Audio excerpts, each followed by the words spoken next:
BJP అధ్యక్షుడు అమిత్ షా కాసేపట్లో హైదరాబాద్ రానున్నారు. ఆయనకు ఘన స్వాగతం పలికేందుకు బీజేపీ నేతలు కార్యకర్తలు భారీగా శంషాబాద్ ఎయిర్పోర్ట్ కు చేరుకున్నారు. అక్కడి నుంచి సందడిని మా ప్రతినిధి రాజు అందిస్తారు. Raju, over to you. Santosh, Shamshabad airport వద్ద మరి కాసేపట్లో బీజేపీ జాతీయ అధ్యక్షుడు అమిత్ షా రాబోతున్నారు. ఏదైతే ఆయన రెండవసారి జాతీయ అధ్యక్షుడిగా బాధ్యతలు చేపట్టాక హైదరాబాద్కు మొదటిసారిగా ఆయన వస్తున్నటువంటి పరిస్థితి. ప్రధానంగా ప్రత్యామ్నాయ పార్టీగా బీజేపీని తెలంగాణలో ఏ విధంగా మలచాలి, దాంతోపాటు ఇక్కడ ఉన్నటువంటి సమస్యలు ఏంటి, పార్టీని అభివృద్ధి పథంలోకి తీసుకెళ్లాలంటే ఏంది, ప్రధానంగా దక్షిణాదిన ఉన్నటువంటి రాష్ట్రాల్లో ఇక్కడే కొంత అనుకూలంగా ఉంది, తెలంగాణలో అనుకూలంగా ఉన్నటువంటి పరిస్థితుల్లో కొంత కష్టపడితే ఖచ్చితంగా కలిసి వస్తుందనే ఆలోచనతో ఉన్నారు. ఏదైతే దక్షిణాది ప్రాంతంలో ఉన్నటువంటి 7 రాష్ట్రాలను ఇప్పటికే ఏదైతే మిషన్ స్టేట్స్ గా పెట్టుకున్నారు, 7 మిషన్స్ గా కూడా, అందుకోసమే ప్రధానంగా అందులో తెలంగాణ కూడా ఉంది. అందుకోసం ఇప్పటికే పెద్ద ఎత్తున బీజేపీ కార్యకర్తలు ఇక్కడికి చేరుకుంటున్నటువంటి పరిస్థితి. ఒకవైపు అతను ఇక్కడ ఫ్లైట్ దిగగానే అమిత్ షా ముందుగా హజ్ టెర్మినల్కి వస్తారు. ఇక్కడ ఘనంగా బీజేపీలోని ముఖ్య నాయకులు ఇక్కడ స్వాగతం పలుకుతారు. ఇక్కడ నుంచి నోవాటెల్లో ఆయన బస చేయబోతున్నారు. కొద్దిసేపు మాత్రం అక్కడ ఉండి 4 గంటలకు అమిత్ షా ప్రెస్ మీట్ ఉంటుంది. ఆ తర్వాత ఎస్ఎస్ కన్వెన్షన్ హాల్ పేరుతో ఏదైతే అరంగఢ్ చౌరస్తాకు దగ్గరగా ఉన్నటువంటి కన్వెన్షన్లో బీజేపీ తెలంగాణలోని మండల స్థాయి కార్యవర్గ సభ్యులతో ఆయన భేటీ కాబోతున్నారు. క్షేత్రస్థాయికి పార్టీని తీసుకెళ్లడమే లక్ష్యంగా ఈ అమిత్ షా హైదరాబాద్ టూర్ ఉండబోతుంది. దీనికి సంబంధించి బీజేపీ నేతలు కూడా మనతో ఉన్నారు. ఒకసారి వాళ్ళని అడిగి తెలుసుకుందాం. చెప్పండి, ప్రధానంగా అమిత్ షా టూర్లో ఏం చేయబోతున్నారు? కార్యకర్తలకి, నాయకులకి దశను దిశను నిర్దేశించడంతో పాటు తెలంగాణలో ప్రత్యామ్నాయ శక్తిగా భారతీయ జనతా పార్టీకి ఉన్నటువంటి అవకాశాలు, గతంలో 4 ఎమ్మెల్యేలు ఉన్నటువంటి చోట హర్యానా లోపల ఏ రకంగానైతే 44 ఎమ్మెల్యేలు సాధించి భారతీయ జనతా పార్టీ అధికారంలోకి వచ్చిందో, నిన్నగాక మొన్న జరిగినటువంటి 5 రాష్ట్రాల లోపల 5 ఎమ్మెల్యేలు ఉన్నటువంటి అస్సాంలో 66 ఎమ్మెల్యేలు గెలుచుకుని అధికారంలోకి రావడం ఏ రకంగా అయితే జరిగిందో, అదే రీతి లోపల భారతీయ జనతా పార్టీ క్షేత్రస్థాయిలో ఉన్నటువంటి కార్యకర్తలకి దశను నిర్దేశించడంతో పాటు మిషన్ 7 స్టేట్స్లో భాగంగా తెలంగాణ, ఆంధ్రప్రదేశ్ రాష్ట్రాల లోపల అధికారంలోకి రావాల్సినటువంటి సూచనలు, పార్టీ అంతర్గతంగా ఉంటున్నటువంటి అనేక అంశాల మీద ఈరోజు అమిత్ షా గారు మండల అధ్యక్షులు, మండల ప్రధాన కార్యదర్శులతో సహా ఆ పై స్థాయిలో ఉన్నటువంటి నాయకులందరూ కూడా దశను నిర్దేశించబోతా ఉన్నారు. ఇది కార్యకర్తలలో నూతన ఉత్సాహాన్ని నింపడంతో పాటు పార్టీ మరింత తెలంగాణలో బలపడడానికి ఉపయోగపడుతుంది.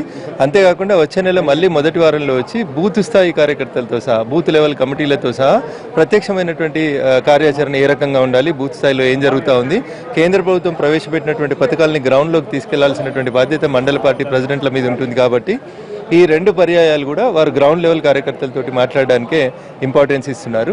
ఆ దిశగా పార్టీ బలోపేతానికి చర్యలు తీసుకోబోతున్నారు. మరోపక్క మీ పార్టీ ఏదైతే బీజేపీ తెలంగాణలో హైదరాబాద్కి పరిమితమైందనే ఆరోపణలు ఉన్నాయి. ఈ నేపథ్యంలో అమిత్ షా మీకు ఎటువంటి సూచనలు చేయబోతున్నారు అనుకుంటున్నారు?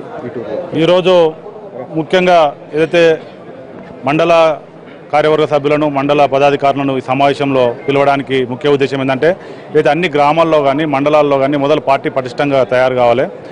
గ్రామ స్థాయిలో పనిచేసేటటువంటి, మండల స్థాయిలో పనిచేసేటటువంటి నాయకులకు దిశను చూపించేసి వాళ్ళతోటి ఏ విధంగా పని తీసుకోవాలి, రాబోయే 2019లో ఈ రాష్ట్రంలో బీజేపీ అధికారంలోకి రావాలంటే కింది స్థాయి నుంచే పార్టీని అట్టడుగు స్థాయి నుంచే బలోపేతం చేయాలనేటువంటి సంకల్పంతో ఈరోజు మండల ముఖ్య నాయకుల సమావేశం ఏర్పాటు చేయడం జరిగింది. దానికి కార్యకర్తలు కూడా చాలా రోజుల తర్వాత తిరిగి ఉత్సాహంగా ఈ కార్యక్రమానికి హాజరవుతున్నారు. అన్ని మండలాల నుంచి, రాష్ట్రంలోని అన్ని మండలాల నుంచి, అదేవిధంగా గ్రామాల నుంచి కూడా కార్యకర్తలు రావడం జరిగింది. దీనికి లిమిటెడ్గా అంటే కార్యకర్తలు కాకుండా ఏదో మండల ముఖ్య నాయకులనే దీనికి పిలవడం జరిగింది. ఈ ముఖ్య నాయకులకు ఈరోజు దిశానిర్దేశం చేసి రాబోయే రోజుల్లో ఈయన అమిత్ షా గారు ఇచ్చినటువంటి స్ఫూర్తితోటి గ్రామాన తీసుకుపోయి 2019కి పార్టీ కంపల్సరీ రాష్ట్రంలో, తెలంగాణలో అధికారంలోకి వస్తుందని చెప్పి కార్యకర్తల విశ్వాసంతో ఎదురు చూస్తున్నారు. ఏదైతే అమిత్ షా వస్తున్నారు, మీ పార్టీకి కూడా ఇక్కడ కొత్త అధ్యక్షుడిని ప్రకటించినటువంటి నేపథ్యంలో ఎలా కనిపిస్తుంది పార్టీలో ఉత్తేజం? ముఖ్యంగా కొత్తగా ఏర్పడ్డ తెలంగాణ రాష్ట్రంలో అనేక సమస్యలను కూడా అధిగమించి ఈ రోజున నిలదొక్కుంటున్న తరుణంలో పార్టీ ముందు నుంచి కూడా భారతీయ జనతా పార్టీ తెలంగాణకు అనుకూలంగానే, టీఆర్ఎస్ పార్టీ ఏర్పడక ముందు నుంచి కూడా ప్రత్యేక తెలంగాణ రాష్ట్రానికి అనుకూలంగా వ్యవహరించింది, అంతే నిర్ణయాత్మకంగా పాత్ర పోషించింది. అదే సందర్భంలో ఇక్కడ పార్టీని బలోపేతం చేయడం కోసం అనేక నిర్మాణాత్మకమైన చర్యలు చేపట్టడం జరిగింది. గ్రామ లెవెల్ నుంచి కూడా గ్రామ కమిటీలు, మండల కమిటీలు పట్టణ కమిటీలు, ఆ రకంగా జిల్లా కమిటీలు, రాష్ట్ర కమిటీ కూడా నూతనంగా ఏర్పడ్డాయి. వీరందరినీ కూడా ఉద్దేశించి అమిత్ షా గారు ప్రసంగిస్తారు. 2019లో ప్రత్యామ్నాయంగా ఏర్పడటము లక్ష్యంగా ముందుకు వెళ్తా ఉన్నాం. ఓకే, మీరు చెప్పండి, తెలంగాణ కోసం మొదటి నుంచి పోరాడామని చెప్పుకున్నారు, కానీ ఇప్పటి వరకు తెలంగాణలో మీకు అనుకున్నటువంటి స్థానాలు లభించలేదు. ఎటువంటి కార్యాచరణతో ప్రజల్లోకి వెళ్ళబోతున్నారు? ప్రత్యామ్నాయం అని చెప్తున్నారు, అది సాధ్యమయ్యే పనేనా తెలంగాణలో? తప్పక సాధ్యమవుతుంది. భారతీయ జనతా పార్టీకి ఒక బలమైన యొక్క పునాదులు తెలంగాణ ప్రాంతంలో ఉన్నాయి. 98లో 2 ఎంపీ స్థానాలు మేము ఒంటరిగా గెలిచాము. గతంలో 12 శాసనసభ స్థానాలు కూడా ఇక్కడ ఉన్నాయి. రెండోది, అనేక సిద్ధాంత బలం ఉన్న యొక్క కార్యకర్తలు గత 30-40 సంవత్సరాల నుంచి పనిచేసే వాళ్ళు ఉన్నారు. ముఖ్యంగా మాకు ఇవాళ జాతీయ స్థాయిలో వస్తున్న యొక్క వాతావరణం, నరేంద్ర మోడీ గారి ప్రభుత్వం తీసుకుంటున్న యొక్క ప్రజల యొక్క సంక్షేమ కార్యక్రమాలు భారతీయ జనతా పార్టీ ఇక్కడ విస్తరించడానికి ఉపయోగపడుతున్నది. మరొక వైపు తెలంగాణ ప్రభుత్వం ఏదైతే తెలంగాణ ప్రజల ఆకాంక్ష మేరకు ఏర్పడ్డదో ఆ ప్రభుత్వం తెలంగాణ ప్రజల యొక్క ఆకాంక్షను వమ్ము చేస్తున్న యొక్క స్థితిలో భారతీయ జనతా పార్టీ అయితేనే రాబోయే రోజులలో ఈ యొక్క తెలంగాణలో ప్రజలకు న్యాయం చేస్తున్న భావన విస్తృతమవుతున్నది. దాని కారణంగా ఒక ప్రత్యామ్నాయ శక్తిగా తెలంగాణలో ఏర్పాటు కాబోతున్నది. మొత్తానికి ప్రధానంగా తెలంగాణ పైన అమిత్ షా గురి పెట్టారు. ఖచ్చితంగా తన టార్గెట్ ఏదైతే యూపీ కావచ్చు, అస్సాం కావచ్చు, ఈ విధంగా మిగతా రాష్ట్రాల్లో ఏ విధంగా అయితే కొంతమంది ఎమ్మెల్యేలు ఉన్నప్పటికీ ఈరోజు అధికారం దిశగా పార్టీని తీసుకెళ్లారో అదే స్థాయిలో తెలంగాణను కూడా బలోపేతం చేయాలి. పార్టీని ఖచ్చితంగా క్షేత్రస్థాయి నుంచి పట్టణ స్థాయి దాకా బలోపేతం చేయడము, క్షేత్రస్థాయిలోకి మోడీ పథకాలను ఎలా తీసుకెళ్లాలనే అంశంపైనే అటు ప్రజల్లోకి తీసుకెళ్లే విషయంలో మండల స్థాయి కార్యకర్తలతో అందుకోసమే భేటీ అవుతున్నారని చెప్పి నాయకులంతా చెప్తున్నారు. కొద్దిసేపట్లో